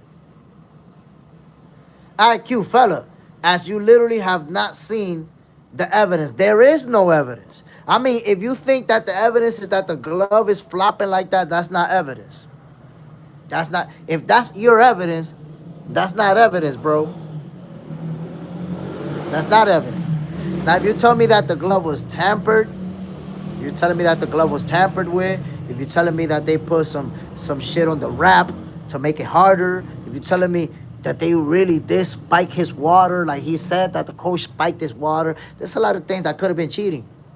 But bro, so you're telling me that the evidence is out and now you're telling me to wait for it. That right there shows you that there's no evidence that's out. Because if there was some evidence that was out, we would have to wait for it. You would have just told me, yo, let me drop the link right now on the show so you can see the evidence. There is no evidence, family. It's evidence to you because you wanted Wilder to win. So you're like, yeah, he got cheated. But there's no evidence at all. There's no evidence, bro. And I'm going to tell you what proves to me personally, that there is no evidence. Deontay Wilder has been saying for the longest that he got cheated, right? Most recently, he said that he has the evidence. He says that he has it. Now, do you really believe that a fighter is going to have evidence that he got cheated, but he's going to keep that evidence hidden from everybody, hidden from the public? Does that really even make sense, bro? You got to think about it. Don't look at it from the perspective that you're rooting for this guy and you want this guy to win, because that's how you talking. Look, think about it, bro. I don't know you. I don't know who you was rooting for. I don't know nothing about who you wanted to win. But based on what you're saying, I know that you was rooting for Wilder. You wanted Wilder to win. So now all of your talking points and your perspective is going to favor Wilder because that's who you wanted to win. But have we actually seen evidence? Of course not. We haven't seen it. There is no evidence. IQ. I have no dog in the fight. No, you definitely was rooting for Wilder. You could say you don't got no dog in the fight 100%. You was rooting for Wilder. And now you arguing in his favor. When there is, look what you said, that there's already evidence out there. I'm asking you, what evidence is out there? Drop a link. I got another phone right here. Drop a link and I'll go see the evidence that you're talking about. Because I'm on it, my G. There's a reason why they call me the human algorithm. I'm on it. If you've seen evidence and haven't seen it, I find that hard to believe, but you could show me. IQ, Wilder is a bit dim. He should have spoken out long ago, which make him a punk. There is evidence, but I won't tell you who put together a PowerPoint presentation. Oh my God. Bro, listen. When you say there's evidence, but I won't tell you, that only makes one thing clear, my guy. There is no evidence. There is no evidence, my G. You're talking to the human algorithm. They lied to you. Whoever put that PowerPoint presentation lied to you. There's no evidence. Nobody who has evidence that they got cheated is just going to keep it hidden from everybody. And my boy say he's saving his evidence for his documentary. This nigga's gonna make us watch a documentary and we're not gonna see no evidence whatsoever. None. None, bro. I'm telling you. Nobody who gets cheated is just simply gonna hide the evidence. They're gonna throw it out there. And you know how I know there's no evidence? Fury's going to prison. Oh, no, wait a minute. If you're talking about his association with those people that he been associated with, there could be evidence that Fury's a criminal and he's been involved with crime, but there ain't no evidence about him cheating in the fight. There ain't no evidence, absolute no evidence about him cheating in the fight. You're talking about something else now. I think you may be talking about something else, and that's the people that he involved with. That's something different. That's a different story. He could be involved with some shiesty people. So that, I've seen some things to suggest that he done got his hands dirty. That shit don't got nothing to do with boxing, bro. Nothing to do with boxing. Okay, now you're biased. I'm biased because I'm saying there's no evidence. What's biased about what I said? You see, that's how you prove it right there, that you are full-on Deontay Wilder fan fighting for Deontay Wilder's honor. Bro, trust me. If you haven't been on this channel, I'll teach you. You're going to learn. You're going to learn because I'll question you on the facts, and you don't got nothing for me. You're not going to have nothing for me. So now you're saying I'm biased. What's biased about telling you the truth? There's no evidence out there. Matter of fact, I caught you in a lie because you said the evidence is out there. You haven't seen it? What's the evidence that's out there? Drop a link and show it to all of us. It's not that I'm biased. It's that you full of shit, my G, respectfully. I'm not biased. You full of shit, my G. You can't even drop a link and say, look at the evidence right here. Show the evidence. How am I biased? By saying there's no evidence because I ain't never seen no evidence. What's biased about that? You want me to lie? I can't lie, bro. I call it how I see it. IQ, you have not seen evidence, or you are in that long river in Africa. But drop a link then. Since you seen evidence that I haven't, drop a link, my boy. Tell me where that evidence is at. Like, yo, what's the secret that you got going on that somehow you know about evidence that I don't know about? William P. Full of shit, that's what it is. IQ looking like he full of shit right now. He keep talking about evidence, but he not sharing anything. So, yo, put us on, my G. Because trust me, asking for evidence is not bias. Now, you definitely coming off as biased by being full of shit about evidence that you cannot produce. Come on, bro. IQ, Deontay will drop the documentary and we will say, oh, my God. So that's your evidence that he's going to drop a documentary? Now you look more like you full of shit, bro. You went from you seen the evidence to we got to wait for the documentary? Take a 24-hour break, man. You full of shit. You need a 24-hour break, family. I don't know if you're new to the channel. I don't give 30-second breaks or 1-minute break or 5-minute break. Once I determine that you full of shit, you need 24 hours. Come back tomorrow and be more real than that. You too full of shit. I can't handle it anymore. I can't take it anymore. My boy said, there's evidence, there's evidence. Wait for the documentary, though. Man, shut the hell up. You full of shit. You wasted my time. You done wasted like 3 minutes of my time with your fake-ass evidence and your fake-ass narrative. Deontay Wilder fanboy in the building. Side, I really want to see the documentary. I think at this point, we all want to see the documentary, but I already told y'all. Side, I knew that break was coming. I mean, how much time... How many responses, how many full of shit responses can you give somebody before you send them on a 24-hour break? Shut the hell up about your fake-ass evidence. And he calling me biased because I'm asking for evidence. That's how you know he full of shit. First, First he said, there's evidence already out there. You haven't seen it? You haven't seen it? So I'm like, damn, I haven't seen it. Can you drop a link and show me the evidence that you're talking about? No, there's a PowerPoint presentation that somebody put together. God damn, what? Somebody put a PowerPoint presentation, but drop a link. Put us on about what it is that you know. No, you biased. Huh? Wait for the documentary and then you're going to see it. Full of shit. A Deontay Wilder fan full of shit. That's what we got for like 3-4 minutes. Damn. Took all my time by just being full of shit. My people, listen.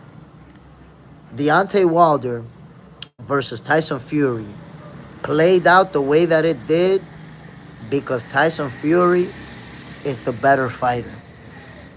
The better fighter won. We've already seen Deontay Wilder get beat up by multiple people. We've already seen Deontay Wilder get absolutely pummeled by Zhilei Zhang.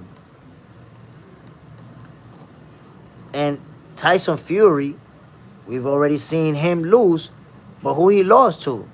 One of the best in the game. That's it. That's Deontay Wilder because he's better than him. Let's keep it real, my people. We don't got time for the fake narratives.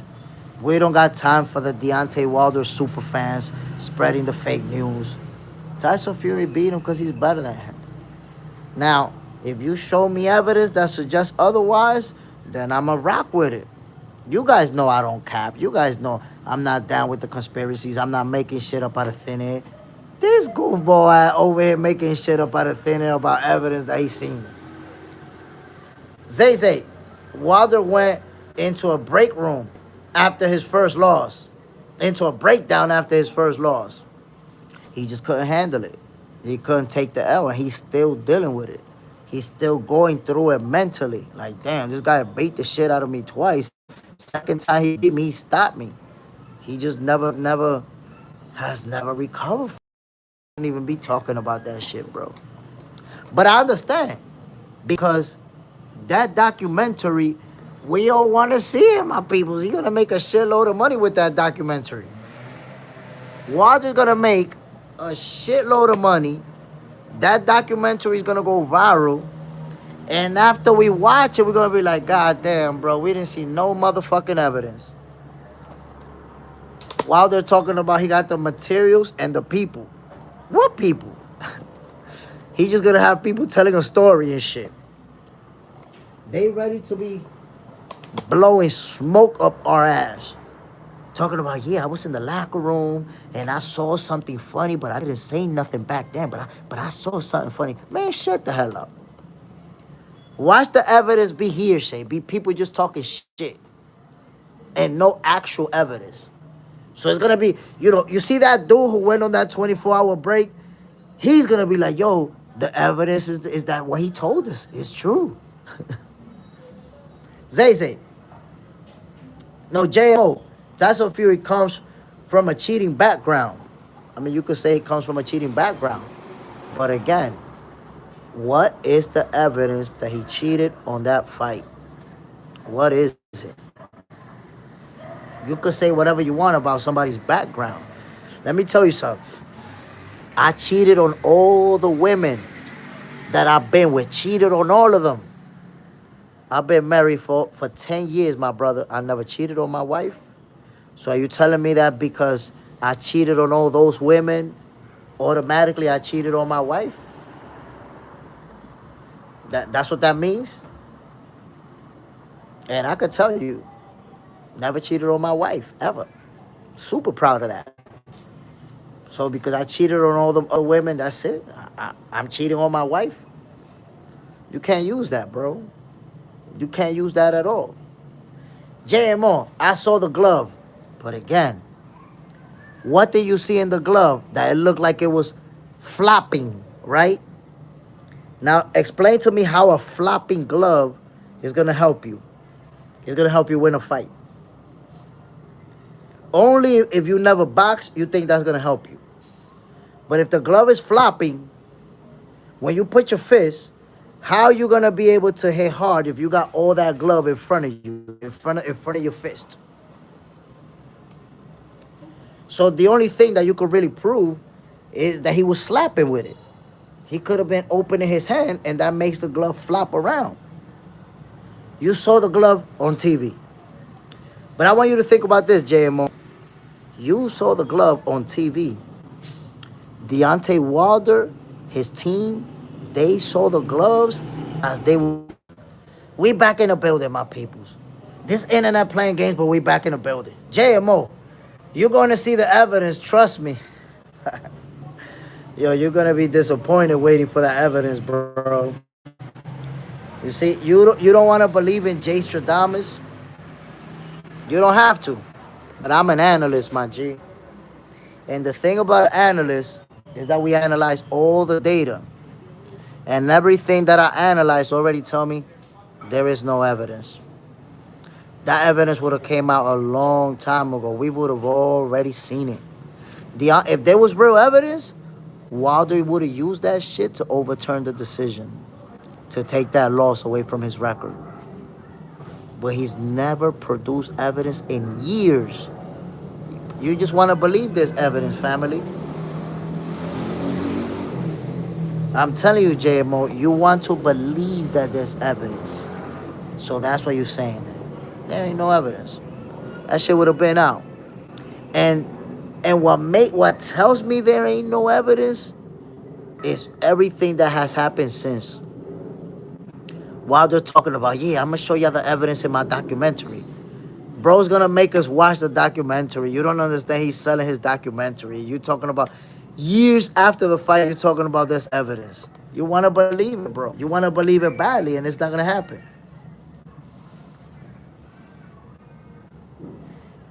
JMO, he's going to bring it out at the right time.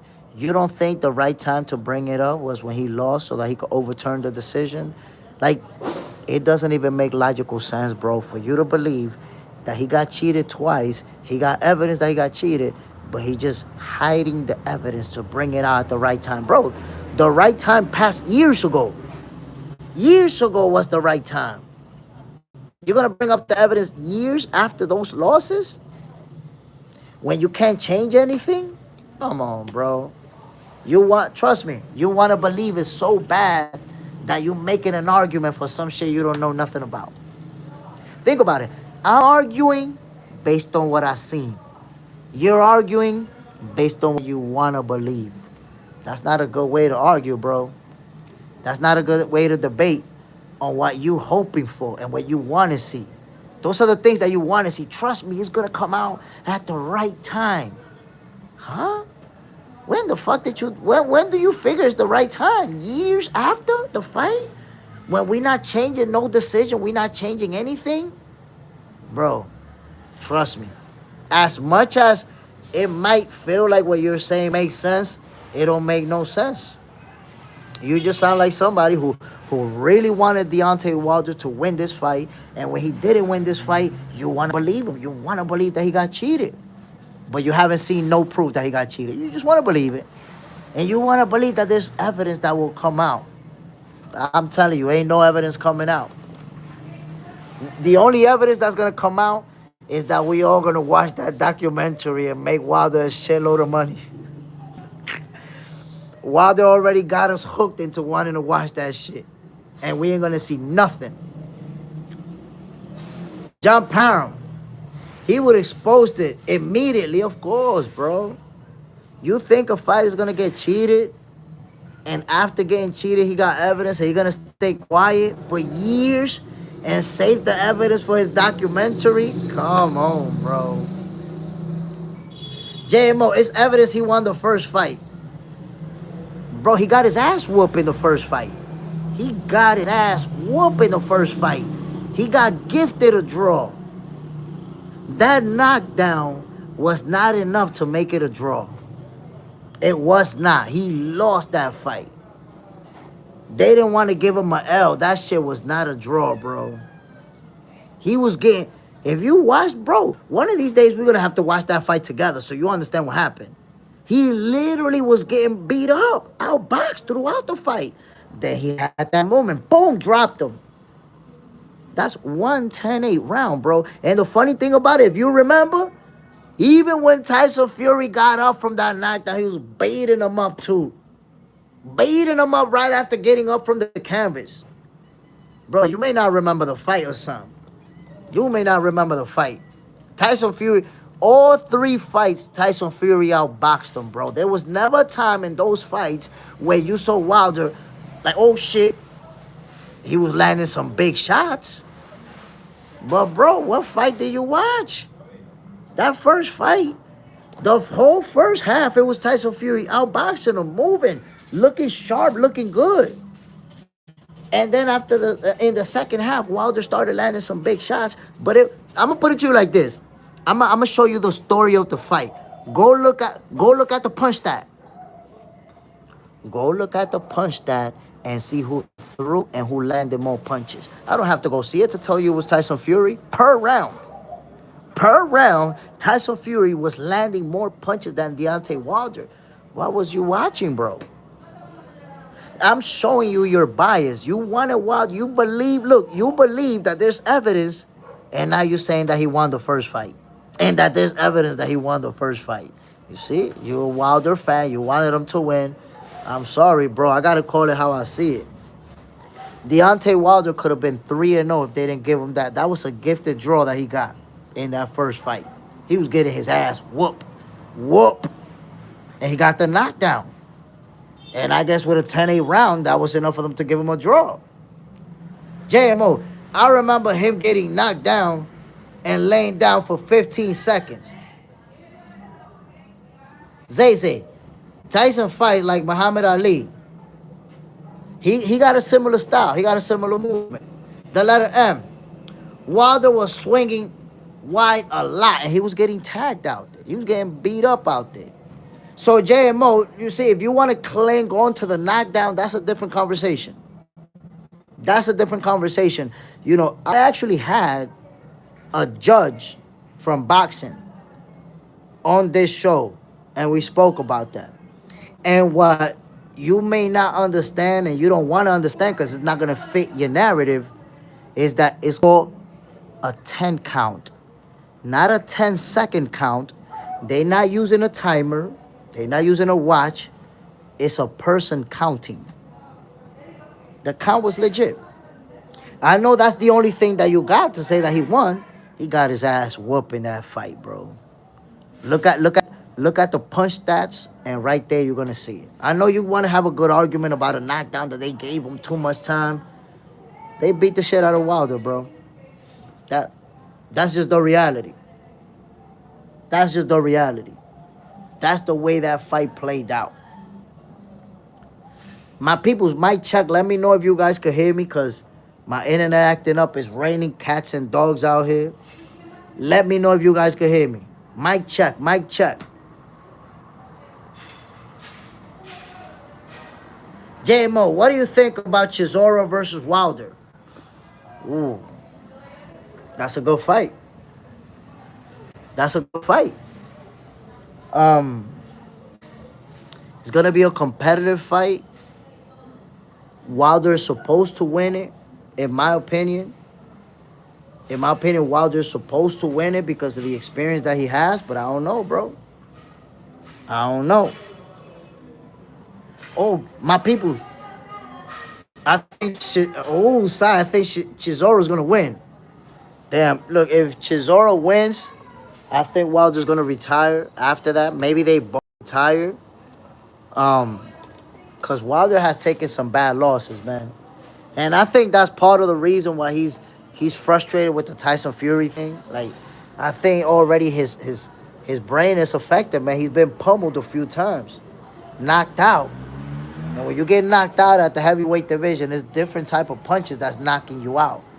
So I think that he's a little bit messed up in the head, man. Wilder need therapy. That's my perception. But I think he got the skills to beat Chisora, but let's see. It looks like it's going to be a competitive fight. Side, gonna be in Wilder's chest. He's going to apply pressure. He's going to apply that pressure on him. But you guys know that Wilder's always going to have that right hand that could end the show. That right hand could change everything on the spot. And let me just say, Chisora is not a defensive guru out there. He get hit. Eye for eye. Salute, family. Bam. JMO, the closer he gets to Wilder chest, the faster the knockout. Side. Wilder needs distance to set up the right hand. But you know it only takes one. If Deontay Wilder catch you slipping, it's a wrap like Reynolds. The letter M. Wilder got the W, then retires, then brings out the evidence, artifacts, and pyramids. Oh, man. I think Wilder's evidence is going to be the heavy costume that he wore. They might have some water. Like, look, this is the water that we drank, and we tested it, and it had this. The letter M. Wilder got the W. We're gonna see it, my peoples. Side. Can't count out Wilder, but stylistically, I favor Chisora. JMO. Wilder got rid of that trash-ass trainer, Malik. I mean, I don't even know why he hired him in the first place. This dude had him practicing a 360. I'm like, what the fuck is going on? I never see nobody do a 360 in boxing in my life. And I saw them in training. Wow, they're doing like a 360 and throwing a punch. I was like, what the hell am I watching? If you remember versus Big Bang Zhang, Wilder did a 360 and got knocked out right after spinning. He spun, boom, and got hit with a monster shot, got knocked out. And it's funny because I said that before the fight. When I saw him practicing that 360, I was like, yo, what the hell they practicing? If he do that 360 in a fight, he's going to get knocked out. And that's exactly what happened, bro. He did a 360, Zhilei Zhang, boom, caught him with a monster shot, knocked him out. But we're going to get this fight, and it looks like even Tyson Fury is planning on making a comeback in 2026. So we might see both of them stepping in the ring this year. My peoples, we've been at it for 2 hours. I want to give a shout out to everybody who hit that like button. Boxing for Breakfast will be lit tomorrow, kicking off at 6:30 a.m. Eastern Time. Yes, we got a Saturday edition of Boxing for Breakfast. We're going to be talking about it. We got a lot to talk about, lots of fights that are coming up. We got to discuss. So, salute to everybody who tuned in this morning. Zay, JMO, Sai, John Parham, the letter M, JJ's and Dejas. Who else tuned in this morning? William P. And everybody else who showed love. My people. Well, I said who tuned in this morning because I'm used to Boxing for Breakfast. Who tuned in this evening? My peoples, I appreciate everybody tuning in. I appreciate everybody who didn't hit the like button. And those who didn't hit the like button with the sneak hating and the ghost watching. Y'all already know, my peoples, the shadow ban has been lifted from Boxing for Breakfast. Tomorrow we're going to do what we do. We talk boxing. Yo, boxing for dinner, my peoples. I'm Jay Smith. I'm signing off. One love to everybody who tuned in. I'll see you guys tomorrow, man. I hope you guys enjoy this evening show. Bam! Jay Smith, I'm out of here, y'all. Peace out.